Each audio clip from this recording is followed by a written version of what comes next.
शिक्षक भर्ती निरस्त करने के एक आदेश के बाद छत्तीसगढ़ में बीएड, डीएलएड के हजारों अभ्यर्थी सड़क पर उतरने के लिए मजबूर हैं।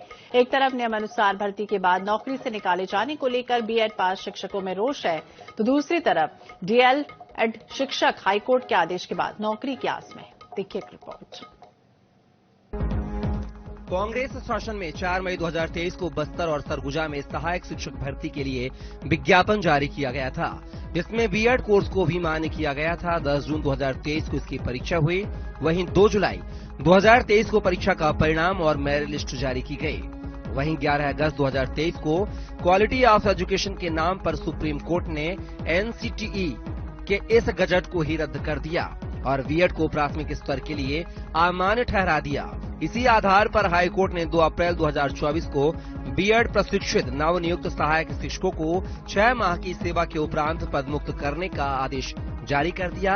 हालांकि इस आदेश को सुप्रीम कोर्ट में चुनौती दी गई है, लेकिन चयनित शिक्षक आंदोलित हैं और शिक्षक संगठन उनका समर्थन कर रहे हैं। वहीं डीएलएड प्रशिक्षित हाईकोर्ट के आदेश के बाद अपनी नियुक्ति की मांग कर रहे हैं।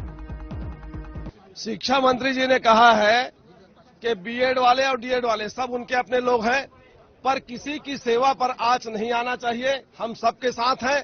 हमारा भी आग्रह था कि जो साथी बीएड के बाद इस सेवा में आए हैं, शासन के भर्ती नियम के अंतर्गत वो आए हैं, आवेदन दिए, उनका चयन हुआ, परीक्षा हुआ, सब वैधानिक प्रक्रिया से हुआ, उनकी कोई गलती नहीं है।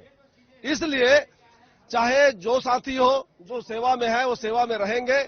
और शिक्षा मंत्री जी ने आश्वस्त किया है कि उनकी लड़ाई अगर आगे कोर्ट में भी लड़ना है तो शासन उनके लिए कोर्ट में लड़ेगी और उनकी सेवा सुरक्षित रखने का हम भरसक प्रयास करेंगे।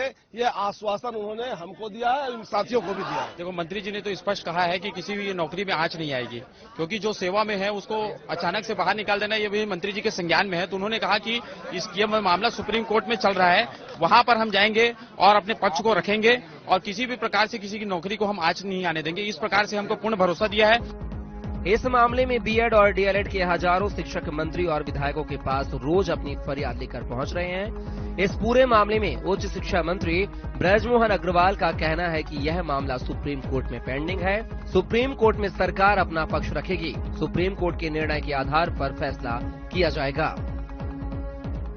सब आए हैं, अभी ये मामला सुप्रीम कोर्ट में पेंडिंग है और सुप्रीम कोर्ट में सरकार अपना पक्ष रखेगी और जो भी सुप्रीम कोर्ट का निर्णय होगा उसके आधार पर हम निर्णय करेंगे। नवनियुक्त शिक्षक जान जोखिम में डालकर पिछले 6 माह से बस्तर और सरगुजा के सुदूर जंगलों के प्राथमिक स्कूलों में सेवाएं दे रहे हैं। ऐसे शिक्षकों की संख्या 4,500 है जो बेरोजगार होने जा रहे हैं। तो वहीं डीएलएड शिक्षक नियमों का हवाला देकर न्याय की उम्मीद लगाए बैठे हैं। अब देखने वाली बात यह होगी कि सरकार का मत क्या है और सुप्रीम कोर्ट का फैसला क्या आता है।